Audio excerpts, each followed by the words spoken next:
Topic इस बार हम लोग चर्चा करेंगे और वो है भारतीय संविधान में संशोधन।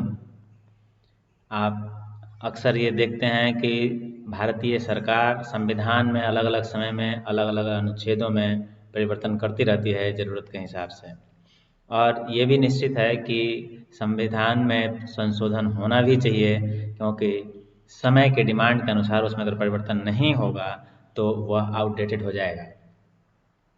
तो हमें सबसे ज़रूरी चीज़ जो समझना ये है कि संविधान में कितने तरीके से सरकार संशोधन कर सकती है। तो इसमें हम लोग आज समझेंगे संशोधन की प्रक्रिया को भी। भारतीय संविधान में संशोधन भारतीय समाज के अनुसार होते रहते हैं। उसमें सबसे महत्वपूर्ण संशोधन का आधार है अनुच्छेद 368, 368 आर्टिकल। ये इस बात की व्यवस्था करता है कि संविधान में संशोधन कैसे होंगे। इसमें दो तरह के संविधान संशोधन की प्रक्रिया की बात की गई है। एक में जिसमें विशेष बहुमत की आवश्यकता होती है, और दूसरा जिसमें विशेष बहुमत तो चाहिए ही चाहिए, साथ ही अधिक से अधिक राज्यों से स्वीकृति प्राप्त करने की भी जरूरत होती है। तो ये दो महत्वपूर्ण तरीके जिससे संविधान के अधिकतम हिस्सों का संशोधन होते रहता है, ये 368 के अंतर्गत आते हैं। इसके अलावा कुछ ऐसे और भी आर्टिकल्स हैं जिसमें 368 के तरीकों के अलावे साधारण बहुमत से भी संविधान संशोधन होता है। इसमें जो सबसे महत्वपूर्ण चीज़ें हैं वो ये समझने की ज़रूरत है कि आखिर विशेष बहुमत या विशेष बहुमत के अलावे साधारण बहुमत क्या है। आगे देखते हैं। विशेष बहुमत का मतलब है सदन के कुल सदस्यों का बहुमत तथा प्रत्येक सदन के उपस्थित और मतदान करने वाले सदस्यों का 2/3 बहुमत। इसका सीधा सा मतलब ये है कि अगर हम देख रहे हैं कि किसी सदन में अगर 100 लोग उपस्थित हैं, तो ये 100 लोगों में से कम 51 लोगों का एक किसी खास मुद्दे पर सपोर्ट होना चाहिए, जिसके बाद वो चीज़ विशेष बहुमत से पारित माना जाएगा। कम से कम ये टोटल के हिसाब से हो गया। लेकिन अगर इसमें से मान लें 75 लोग उपस्थित हैं, तो उस कंडीशन में 2/3 बहुमत 66% जो है वो इसके सपोर्ट में होने चाहिए। मतलब अगर 75 लोग उपस्थित रहे तब भी 50 लोगों का इस संशोधन को पारित करना जरूरी हो जाएगा। लेकिन अगर ये कुल सदस्य 100 हैं और 100 के 100 उपस्थित हो गए, तो इस कंडीशन में 51 का रूल नहीं चलेगा। अब यहाँ पे 67 लोगों का बहुमत की जरूरत होगी। तो विशेष बहुमत का जो मतलब है वो है 2/3। ये सबसे इम्पोर्टेंट चीज़ है, क्योंकि अगर सरकार सिर्फ 50% प्लस आधे से अधिक सदस्यों का अगर मतदान में हिस्सा लेकर के और उसे पास कर दे, तो ये सही नहीं होगा, या कहें कि ये 2/3 का आंकड़ा नहीं पार कर पाएगा। तो सबसे ज़रूरी चीज़ यहाँ पे ये समझने की ज़रूरत क्या है, सदन में उपस्थित जब बात करेंगे तो मान लीजिए हमने कहा 75 ही उपस्थित हैं, तब तो ठीक है। और मतदान करने वाले सदस्यों का अगर इसमें से भी मान लीजिए कुछ लोग मतदान नहीं करते अगर, तो उसके अनुसार से ये घट जाता। मान लीजिए इसमें से 3 लोग मतदान नहीं करते, तो उस कंडीशन में यहाँ पे संख्या 2 और घट जाती, मतलब 48 के बहुमत से ये बिल पास हो जाता। लेकिन दूसरी बात ये भी है, सदन का बहुमत, यहाँ सदन के कुल सदस्यों का बहुमत भी बहुत जरूरी है। तो ये दो बातें समझनी जरूरी हैं। एक, कुल सदस्य जो हैं उसका आधा कम से कम होना चाहिए, मतलब ये 48 जो है ये नहीं चलेगा। दूसरे, अगर सभी सदस्य उपस्थित हैं तब फिर हम सिर्फ 51 की बात नहीं करेंगे, फिर हम बात करेंगे 2/3 की, और यहाँ पर ये संख्या 67 हो जाएगी। तो ये हो गई बात विशेष बहुमत की। अब अगला देखते हैं, ये हमारा विशेष बहुमत के साथ साथ राज्यों से भी स्वीकृति हमको चाहिए होगी। राज्य से स्वीकृति कब चाहिए होगी, किस स्थिति में चाहिए होगी, इस बात को इस हिसाब से हमको समझना पड़ेगा कि हमारा देश में जो संविधान बना है इसमें कुछ चीज़ें एकात्मक हैं और कुछ चीज़ें संघात्मक हैं, संघीय व्यवस्था को, संघीय प्रवृत्ति को दिखाती है। तो जहाँ पर भी संघ के अनुसार जो आर्टिकल बने हुए हैं उसमें अगर परिवर्तन की बात होगी तब हमें विशेष रूप से राज्यों से स्वीकृति की जरूरत होगी। तो यहाँ पर विशेष बहुमत से संशोधन कर सकती है, साथ ही अधिक से अधिक राज्य विधानमंडलों की अनुमति की आवश्यकता होगी। तो आप ये समझ गए कि किन तरह के अनुच्छेद में इसकी आवश्यकता होगी। साधारण बहुमत की बात करें तो साधारण बहुमत को आर्टिकल 368 का हिस्सा नहीं माना गया है, और साधारण बहुमत का यहाँ मतलब है कि प्रत्येक सदन के उपस्थित और मतदान करने वाले सदस्यों का 50% से ज़्यादा। तो जितने व्यक्ति हैं मतदान कर रहे हैं, मतलब टोटल के हिसाब से भी देखेंगे यहाँ विशेष बहुमत, और अगर आप देखें तो यहाँ और यहाँ में डिफरेंस ये है कि यहाँ भी 51 सदस्य से हो सकता है, ऐसा नहीं है कि नहीं हो सकता है, लेकिन अगर उपस्थित सदस्यों की संख्या 75 से ज़्यादा हो जाएगी तो उसके अनुसार ये संख्या बढ़ने लगेगी। लेकिन यहाँ पे जब हम बात करेंगे साधारण बहुमत के लिए तो यहाँ पर सदस्य की संख्या अगर 100 भी हो जाएगी तब भी वो 51 पर पास हो जाएगा। तो सदस्य अगर 100 हैं और 100 उपस्थित हैं तो यहाँ पर 51 सदस्य पास कर देंगे, लेकिन यहाँ पे अगर सदस्य 100 हैं तो इसमें से 2/3 सदस्य मतलब 67 को इस बिल को पास करना होगा। इसलिए 2/3 बहुमत में सरकार को किसी भी बिल को पास कराना थोड़ा टफ हो जाता है, क्योंकि सरकार जो है वो बहुमत वाली सरकार होती है। कैसी बहुमत वाली? साधारण बहुमत वाली। मतलब अभी अगर हम लोग देखें तो आपके देश में संसद के लोकसभा में 543 सदस्य हैं। अब 543 सदस्य का अगर सरकार बनानी हो तो सिर्फ कितने लोग चाहिए होंगे? 272 लोग चाहिए होंगे। तो 272 तो सिर्फ साधारण बहुमत प्राप्त करने के लिए आवश्यक है, जबकि विशेष बहुमत के लिए उनको इससे ज़्यादा लोगों की जरूरत होगी।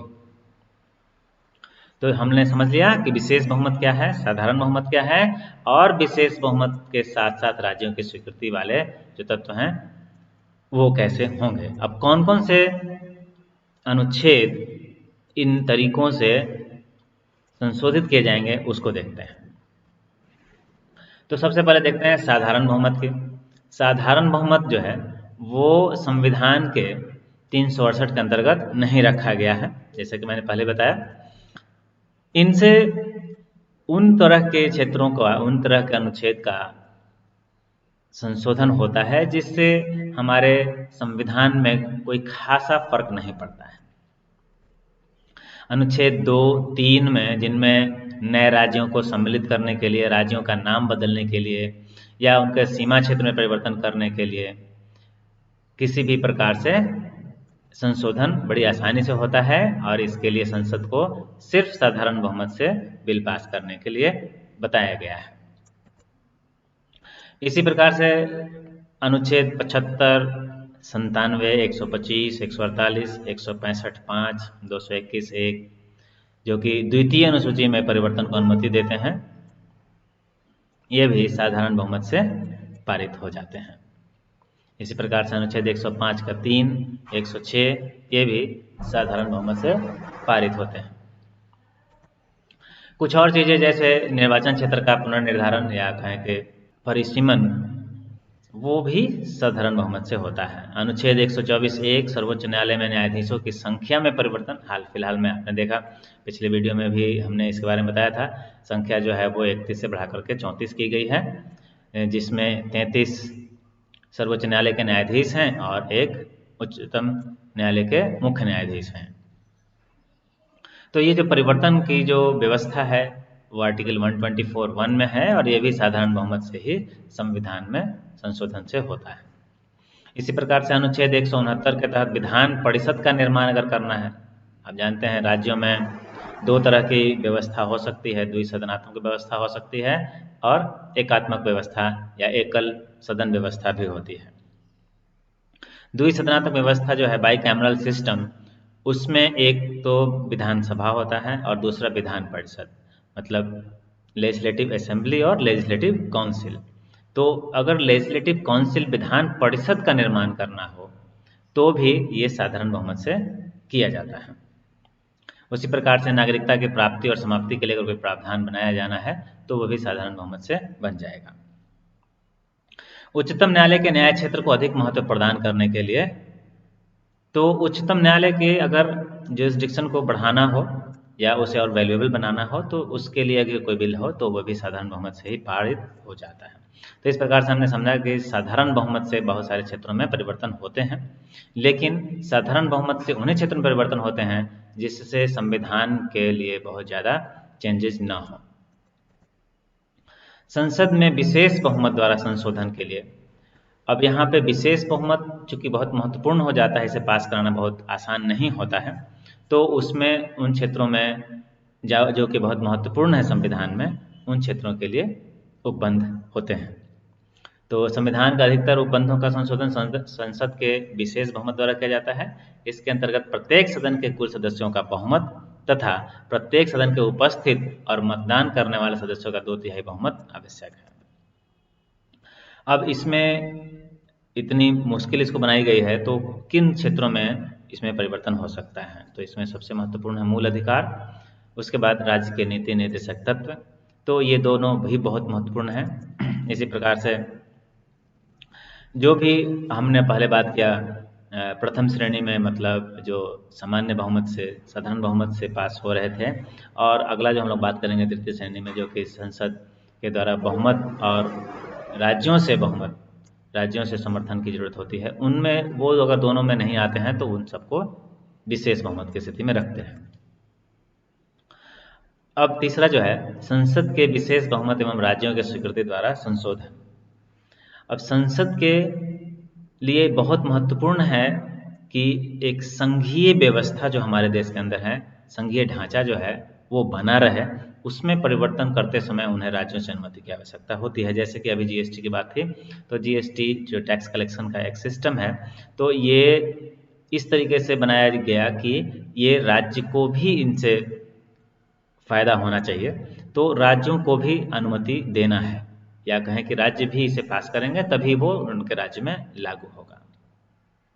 तो शुरुआत में बहुत सारी समस्याएं भी हुई थी, जैसा कि आपने देखा होगा जीएसटी के लागू करने में। तो इसमें इसके नीति के संघीय ढांचे से संबंधित उपबंधों को संसद विशेष बहुमत से संशोधित कर सकती है।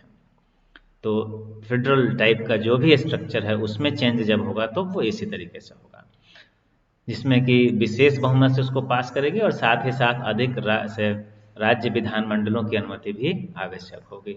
अधिक राज्य विधानमंडल का मतलब कम से कम आधे राज्य तो इसे पास कर ही दें।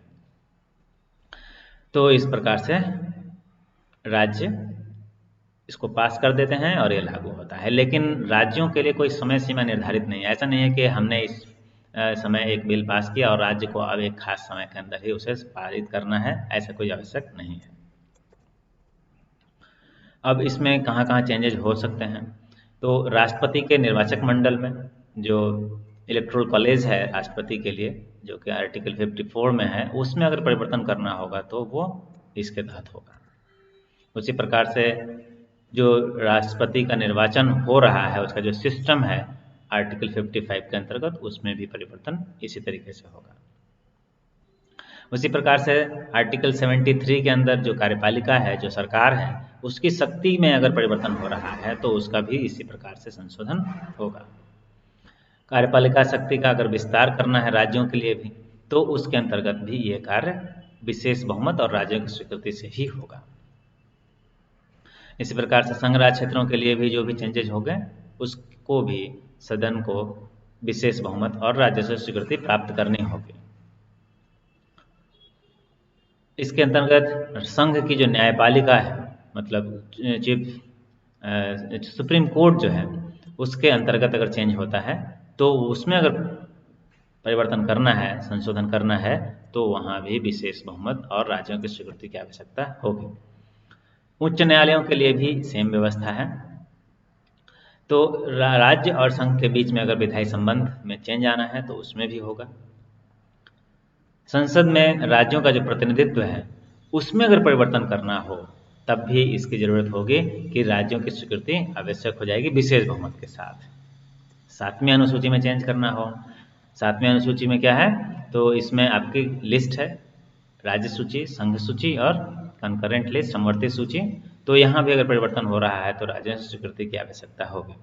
और खुद 368 में, जिसके अंतर्गत विशेष बहुमत के साथ राज्यों की स्वीकृति के साथ संशोधन की व्यवस्था है, इसमें अगर कोई चेंज करना है तो उसके लिए भी विशेष बहुमत और राज्यों की स्वीकृति की आवश्यकता होगी।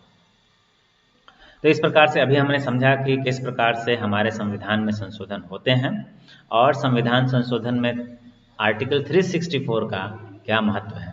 इससे जीएस से रिलेटेड लगभग सभी एग्जाम में सवाल बनते ही रहते हैं। तो ये आपके लिए एक बहुत महत्वपूर्ण टॉपिक है और इसमें निश्चित रूप से आपको समझ बढ़ाने के साथ साथ मार्क्स बढ़ाने में भी मदद मिलेगी।